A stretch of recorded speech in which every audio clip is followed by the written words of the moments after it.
ये हमारी class 6 NCERT geography chapter second की सेकंड वीडियो है। मैं साक्षी श्रीवास्तव आप सभी लोगों का आपके अपने चैनल वेदांत वर्चुअल क्लास में स्वागत करती हूँ। आइए स्टार्ट करते हैं आज की वीडियो। सबसे पहले हम लोग अपनी पिछली वीडियो पार्ट 1 का एक क्विक रिविजन करते हैं। ये हमारे ग्लोब में बीच में एक विषुवत रेखा है। सबसे पहले जानिए ग्लोब क्या होता है। मैंने बताया था ना आपको, पृथ्वी का अध्ययन करने के लिए तैयार किए गए मॉडल को ही ग्लोब कहते हैं। क्या मैंने बोला? पृथ्वी का, अपने अर्थ प्लैनेट का अध्ययन करने के लिए बनाए गए मॉडल को ही हम लोग क्या ग्लोब कहते हैं। हमारे ग्लोब में बीच में एक रेखा है, एकदम मिडिल में, उसको हम लोग क्या कहते हैं? विषुवत रेखा कहते हैं, ठीक है, या विषुवत वृत्त कहते हैं। इसको हम लोग भूमध्य रेखा भी कहते हैं ना, मैंने बताया था, ठीक है। और ये रेखा क्या करती है? हमारे ग्लोब को दो बराबर भागों में बांटती है।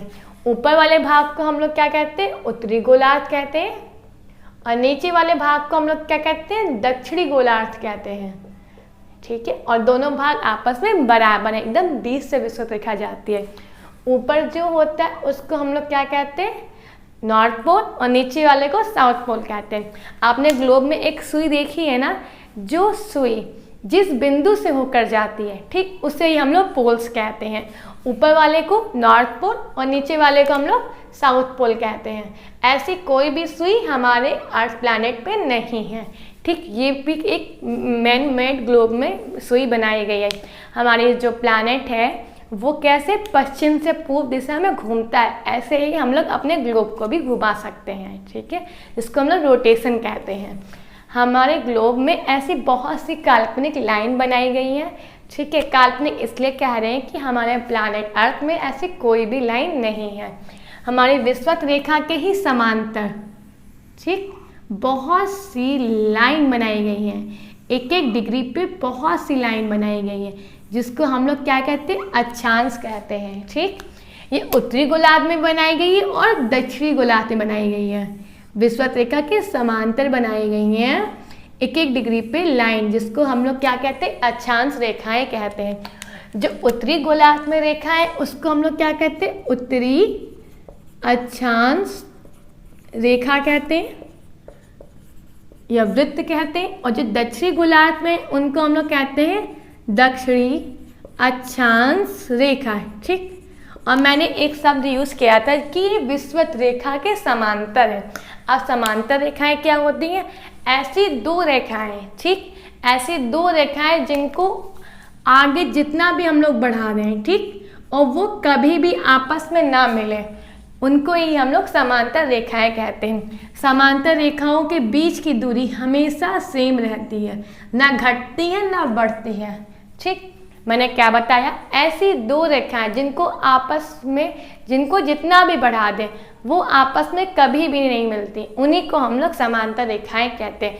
और दो समांतर रेखाओं के बीच की दूरी हमेशा समान रहती है, ठीक है। विषुवत रेखा के समांतर ही लाइन जो खींची गई उनको हम लोग अक्षांश रेखाएं कहते हैं। उत्तरी गोलार्ध में स्थित रेखाओं को उत्तरी अक्षांश रेखा और दक्षिणी वाले को दक्षिणी अक्षांश रेखा कहते हैं। इतना आप लोग को समझ में आया होगा। अब हम लोग स्टार्ट करते हैं आज के न्यू कॉन्सेप्ट। हमारा पहला दे रखा है महत्वपूर्ण अक्षांश रेखाएं। अक्षांश रेखाओं को इंग्लिश में लैटिट्यूड्स कहते हैं, ठीक है। हम आपको सबसे पहले मेन इंपॉर्टेंट जो अक्षांश रेखा लैटिट्यूड बता चुके हैं, वो क्या है? विषुवत रेखा है, जो कितनी डिग्री पे स्थित है? 0 डिग्री पे। हमारी पहली कौन सी रेखा है? विषुवत रेखा, जो कि हमारी 0 डिग्री अक्षांश अंश पे स्थित है, ठीक। दूसरी हमारी रेखा है विषुवत रेखा के ऊपर जाने पे, ऊपर मतलब उत्तर की ओर जाने पे 23.5 डिग्री पे है। कितने पे? 23.5 डिग्री पे है, ठीक। और विषुवत रेखा की दक्षिण की ओर सेम 23.5 डिग्री पे आने पे, ठीक। जब हम विषुवत रेखा के उत्तर में, ये उत्तर है ना और ये दक्षिण है, जब विषुवत रेखा के उत्तर में जाते हैं 23.5 डिग्री पे, तो हमें कौन सी रेखा मिलती है? हम लोग को मिलती है कर्क रेखा। कौन सी रेखा मिलती है? कर्क रेखा। और जब हम लोग विषुवत रेखा के 23.5 डिग्री दक्षिण की दिशा में आते हैं तो हम लोग को मिलती है मकर रेखा। कौन सी रेखा मिलती है? मकर रेखा, याद रखिएगा आप लोग। उसके बाद जब हम विषुवत रेखा के 66.5 डिग्री ऊपर की ओर जाते हैं, ठीक, तो हम लोग को कौन सी रेखा मिलती है? उत्तरी ध्रुव वृत्त रेखा। कौन सी मिलती है? उत्तरी ध्रुव वृत्त मिलता है, ठीक। और कितने पे मिलता है ये? 66.5 डिग्री पे। सेम जब हम विषुवत रेखा से अपने 66.5 डिग्री दक्षिण की ओर आएंगे, कितना आएंगे? 66.5 डिग्री, तो हम लोग को कौन सा मिलेगा? अब देखिए कितना इजी याद करना। हम लोग कौन सी डायरेक्शन में आए? दक्षिण की ओर। तो पहले दक्षिण, और यहाँ पे क्या है? पोल है, ध्रुव है ना, तो हम लोग लिखेंगे दक्षिण ध्रुव वृत्त मिलता है। याद हुआ ना आपको? एक बार फिर से रिवीजन करते हैं। हमारे ग्लोब में जो मिडिल में है, ठीक, वो हमारी विषुवत रेखा है। वो कितने डिग्री पे है? 0 डिग्री अक्षांश पे। उसके विषुवत रेखा का जब 23.5 डिग्री हम लोग ऊपर बढ़ते हैं तो हम लोग को कर्क रेखा मिलती है, और विषुवत रेखा के जब 23.5 डिग्री नीचे जाते हैं तो हम लोग को क्या? मकर रेखा मिलती है, ठीक है। फिर जब हम लोग विषुवत रेखा के 66.5 डिग्री ऊपर नॉर्थ की तरफ जाते हैं तो हमें उत्तरी ध्रुव वृत्त मिलता है, और जब विषुवत रेखा के 66.5 डिग्री हम दक्षिण में आते हैं तो हम लोग दक्षिणी ध्रुव वृत्त मिलता है।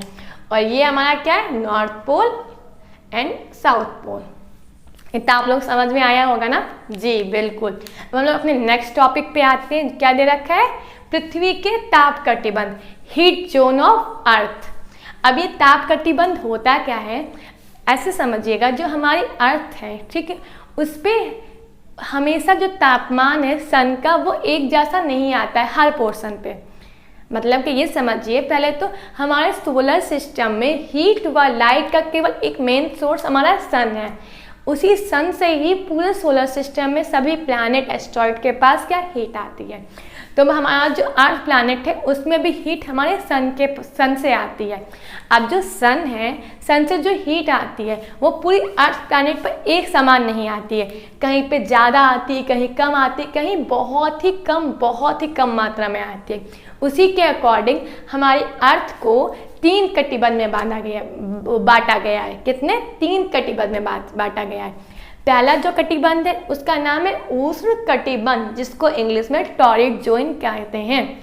सेकंड है हमारा शीतोष्ण कटिबंध। शीतोष्ण किससे सबसे बना है? शीत प्लस उष्ण, ये देखिए उष्ण से बना है, ठीक। इसका नाम है शीतोष्ण कटिबंध, जिसको इंग्लिश में टेम्परेट जोन कहते हैं।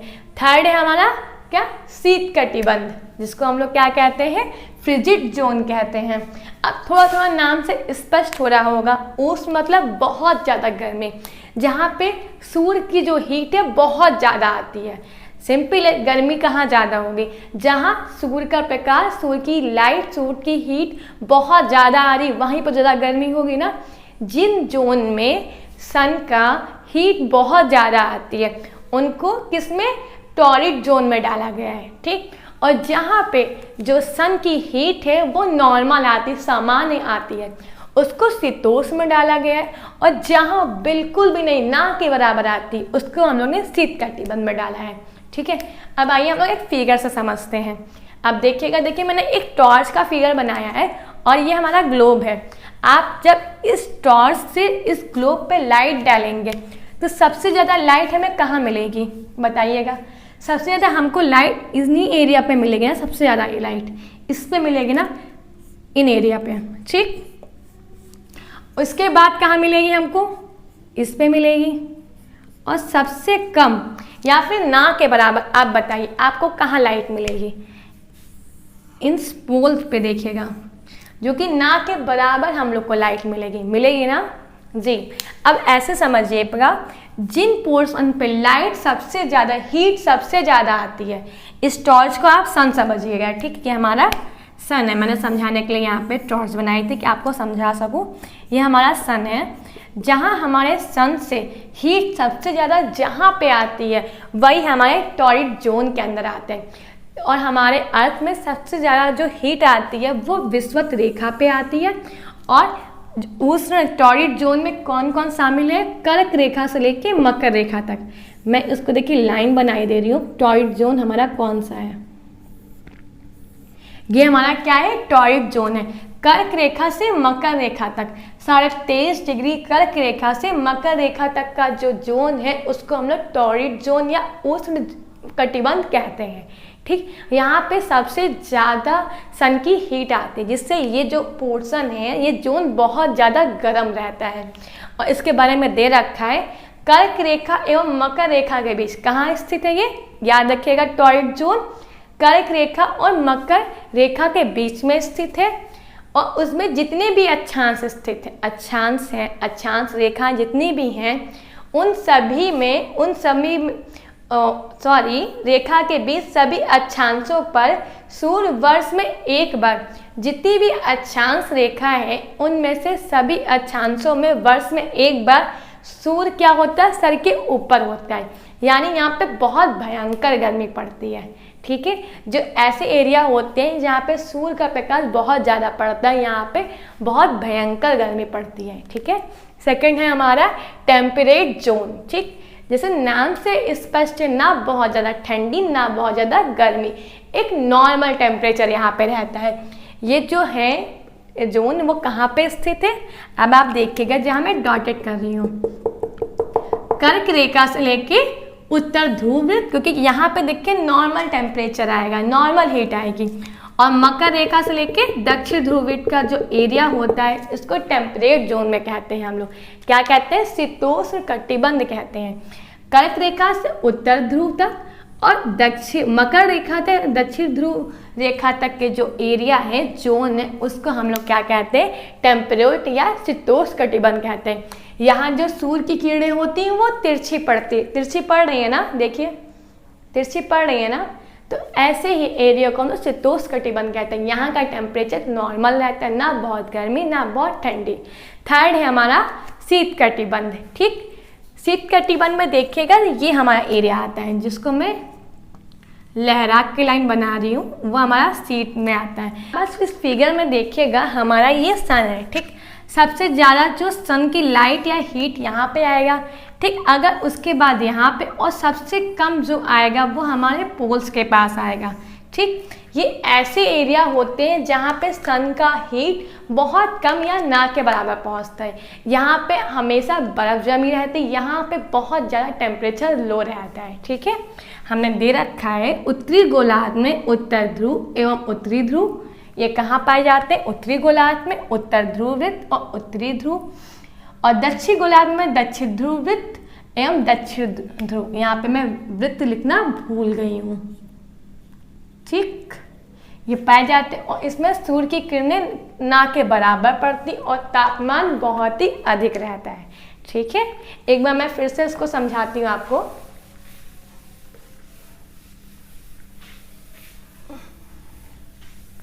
देखिएगा, ये हमारा क्या ग्लोब है, इसके बीच में हमारी विषुवत रेखा है। ठीक, ये 23.5 डिग्री कर्क, ये 23.5 डिग्री मकर रेखा है, और ये है हमारा 66.5 डिग्री उत्तर में और दक्षिण में, क्या नाम है, उत्तर ध्रुव वृत्त। ओके, अब यहाँ पे अगर सन है तो सबसे ज़्यादा लाइट हमारे इस पे पड़ती है, टॉरिड जोन पे। ठीक, सबसे ज़्यादा लाइट और सबसे ज़्यादा हीट इसी पे पड़ती है, ये सबसे ज़्यादा गर्म रहते हैं, इसलिए इनका नाम टॉरिड जोन या उष्णकटिबंध रखा गया है। इसमें जो सूर्य की किरणें हैं वर्ष में सभी अक्षांश में एक बार जरूर सीधी पड़ती है, बहुत ज़्यादा गर्म ये रहता है। ठीक, उसके बाद सूर्य की किरणें किस पे पड़ेंगी, इससे कम हमारे इस पोर्शन पे पड़ेगी ना, इस पोर्शन पे। इसको ही हम लोग कहते हैं शीतोष्ण कटिबंध। शीत प्लस उष्ण से मिलकर बना है, यानी समान टेम्परेचर, ना बहुत ज़्यादा ना बहुत कम। ठीक, यहाँ पे जो टेम्परेचर रहता है वो समान रहता है, और यहाँ सूर्य की किरणें तिरछी, देखिए यहाँ पे आप लगभग सीधी पड़ती है और यहाँ पे आपके सूर्य की किरणें क्या तिरछी पड़ती है, अगर तिरछी पड़ेंगी तो टेम्परेचर यहाँ पे बहुत ज़्यादा ना लो होगा ना बहुत ज़्यादा हाई होगा। ठीक, थर्ड हमारा शीत कटिबंध है। शीत कटिबंध यानी जो हमारा ये पोर्शन आता है, ये पोर्शन आप देखिएगा, इस पोर्शन में जो हमारी सन की हीट है, ठीक, जो सन का जो टेम्परेचर, इतना जो सन का हीट है वो बिल्कुल ना के बराबर पहुंचता है। जब वहाँ पे हीट पहुँच ही नहीं रही है तो वहाँ का टेम्परेचर बहुत ज़्यादा ठंडा होगा, जिसके कारण वहाँ पे हमेशा लगभग बर्फ जमी रहती है। ठीक है, अब हम अपने नेक्स्ट टॉपिक पे आते हैं जिसका नाम है देशांतर रेखाएं। इसको इंग्लिश में लॉन्गिट्यूड्स बोलते हैं। सबसे पहले समझिए देशांतर रेखाएं होती क्या हैं। ठीक, देखिए हमारे ग्लोब में ध्रुव से ध्रुव तक मिलाने वाली रेखाओं को, पोल से पोल तक मिलाने वाली रेखाओं को ही देशांतर रेखाएं कहते हैं। ओके, जो एक पोल से दूसरे पोल रेखाएं बनाई जाती हैं उनको ही देशांतर रेखाएं कहते हैं। आप ये बॉल देख रहे हैं ना, ठीक, इस बॉल में देखिए एक ये पोल है और एक ये पोल है। इस पोल से खींची गई रेखाओं को जब इस पोल पे मिलाया गया है, देखिए इस पोल से खींची गई रेखाओं को जब इस पोल पे मिलाया गया है, इसी को हम लोग क्या देशांतर रेखाएं कहते हैं।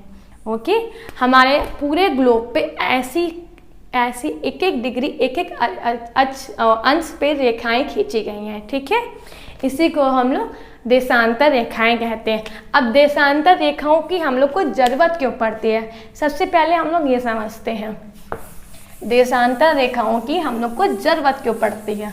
देखिए सबसे पहले हम लोग ग्लोब ड्रॉ करते हैं, गोल गोल ग्लोब ड्रॉ कर लिया। ठीक है, अब उसमें हम लोग अक्षांश रेखाएं ड्रॉ करते हैं। ठीक, अगर ये दे रखा होता जो प्रशांत महासागर में, हमारी एनसीईआरटी में मेंशन है, प्रशांत महासागर में टोंगा द्वीप और हिंद महासागर में मॉरिशस आइसलैंड, ठीक, दोनों कहाँ पे स्थित है, 20 डिग्री दक्षिण गोलार्ध में स्थित। सपोज कीजिए ये हमारी विषुवत दे रखा है, विषुवत रेखा है। ठीक है, अब दे रखा है हमारा जो प्रशांत महासागर का जो टोंगा आइसलैंड है वो 20 डिग्री दक्षिण अक्षांश में स्थित है। ऊपर का उत्तरी गोलार्ध, नीचे का दक्षिणी गोलार्ध, ये 10 डिग्री अक्षांश, ये 20 डिग्री अक्षांश। ठीक है, अब जो हमारा टोंगा द्वीप और मॉरिशस द्वीप है, ठीक है, दोनों 20 डिग्री अक्षांश पे स्थित हैं। तो आप क्लियर कर पाएंगे कि कौन सा कहाँ पे आइसलैंड सिचुएटेड है? नहीं ना, क्योंकि ये जो लाइन है वो पूरी 20 डिग्री अक्षांश दक्षिणी अक्षांश को शो कर रहा है। तो आप कैसे समझेंगे कि टोंगा आइसलैंड और मॉरिशस आइसलैंड कहाँ पे है? नहीं समझ पाएंगे ना, इसीलिए हम लोग देशांतर रेखाओं का यूज़ करते हैं। देशांतर रेखाएं क्या होती हैं? जो ध्रुव से मिलती हैं, जो एक ध्रुव से दूसरे ध्रुव को मिलती हैं, उनको क्या कहते हैं हम लोग? देशांतर रेखाएं कहते हैं। ठीक है, ये मैंने ये ड्रॉ कर दी, ये क्या है? देशांतर रेखाएं। जैसे कि आपने विषुवत रेखा पढ़ी थी ना, विषुवत रेखा 0 डिग्री पे है और इससे एक एक अंश पे समांतर क्या खींची गई है? रेखाएं खींची गई हैं, इनको हम लोग अक्षांश रेखाएं कहते हैं। इसी तरह देशांतर रेखाएं भी एक एक डिग्री पे खींची गई हैं और ये रेखाएं एक ध्रुव से दूसरे ध्रुव को मिलाती हैं, इनको हम लोग देशांतर रेखाएं कहते हैं। ठीक, जिस तरह विषुवत रेखा में एक जो लाइन है, जो सबसे बड़ा सर्कल है, वो 0 डिग्री को शो करता है, इसी तरह देशांतर रेखाओं में भी एक जो देशांतर रेखा है वो 0 डिग्री मान को शो करती है। ठीक है, अब ऐसा क्यों होता है इसके बारे में हम लोग नेक्स्ट वीडियो में हम लोग चर्चा करेंगे। ठीक है, क्योंकि हम यहाँ पे थोड़ा सा आपको बेसिक कॉन्सेप्ट समझा रहे हैं, इसके बारे में बाकी दूसरी वीडियो में हम लोग चर्चा करेंगे। ठीक, ये हमारा क्या है? 0 डिग्री देशांतर है। ठीक, अगर ये 0 डिग्री देशांतर है तो इससे एक एक डिग्री पे ऐसी ही और देशांतर रेखाएं खींची गई हैं। देखिए हमारा जो ग्लोब गोल है तो टोटल कितने अंश का होगा? 360 डिग्री का होगा ना। अब एक एक अंश पर एक एक डिग्री पर जब रेखाएं खींची गई ना, टोटल 360 देशांतर रेखाएं खींची जाएंगी। कितनी? 360 देशांतर रेखाएं खींची जाएंगी। अब इससे एक एक डिग्री पे ऐसे ही पूरे ग्लोब में देशांतर रेखाएं खींची गई हैं। सपोज डेट ये 10 डिग्री अक्षांश रेखा देशांतर रेखा, ये 20 डिग्री देशांतर रेखा है। ठीक, और ऊपर क्या होता है? उत्तर, नीचे दक्षिण, इधर पूरब और पश्चिम। अगर इसके साथ ये इसके साथ ये दे रखा होता कि मॉरिशस द्वीप 20 डिग्री दक्षिण अक्षांश के पश्चिम के 20 डिग्री देशांतर पे है, तो आपका निकालना बहुत इजी हो जाता। और इसका दे रखा होता ये पूरब के 20 डिग्री देशांतर है, तो आप लोकेशन पता कर लेते हैं ना। देखिए पहला क्या दे रखा है, टोंगा आइसलैंड, क्या दे रखा है 20 डिग्री दक्षिणी अक्षांश, मीन जो हमारे ये दक्षिणी अक्षांश रेखा इसी पे दोनों आइसलैंड होंगे, ठीक। और ये क्या दे रखा है, पूरब इस साइड है, ओके पूरब इस साइड है। और ये हमारे 10 डिग्री और सॉरी ये हमारी 10 डिग्री और ये 20 डिग्री, ओके। अब क्या 20 डिग्री पूरब के देशांतर में, अब ये 10 डिग्री या 20 मीन्स हमारी जो दूसरी वाली है टोंगा आइसलैंड वो इस पे होगा। अब देखिएगा अक्षांश रेखा ये है, देशांतर ये है, दोनों जहाँ क्रॉस कर रही है वहीं पे ये सिचुएटेड होगा। हमारा टोंगा द्वीप की हम लोग को क्या लोकेशन मिल गई। अब हम लोग अपने मॉरिशस आइसलैंड की देखते हैं, वो क्या है पश्चिम के 20 डिग्री देशांतर में। पश्चिम का है इस साइड पश्चिम है, ओके। देशांतर रेखा है और कितनी 20 डिग्री, ये 10 डिग्री है और ये 20 डिग्री है। अब 20 डिग्री हम लोग देशांतर पे जब आएंगे तो हमारे 20 डिग्री अक्षांश को कहाँ का क्रॉस करेगी, इस पॉइंट पे। तो ये हमारा क्या हो गया, मॉरिशस आइसलैंड की हम लोग की लोकेशन पता चल गई, ठीक है। ओके समझ में आया ना आप सभी लोगों को। अच्छा आपको ये वीडियो कैसी लगी है प्लीज़ मुझे कमेंट करके बताइएगा कि आपको ये कॉन्सेप्ट क्लियर हुआ है कि नहीं। आगे मैं देशांतर रेखाओं का कॉन्सेप्ट और क्लियर करूंगी। अगर आपको ये वीडियो अच्छी लगी है तो मेरी वीडियो को लाइक कीजिएगा, चैनल को सब्सक्राइब कीजिएगा और वीडियो को ज़्यादा से ज़्यादा शेयर कीजिएगा और नीचे बेल आइकन को भी क्लिक कर दीजिएगा। Thank you for watching this video, thank you so much.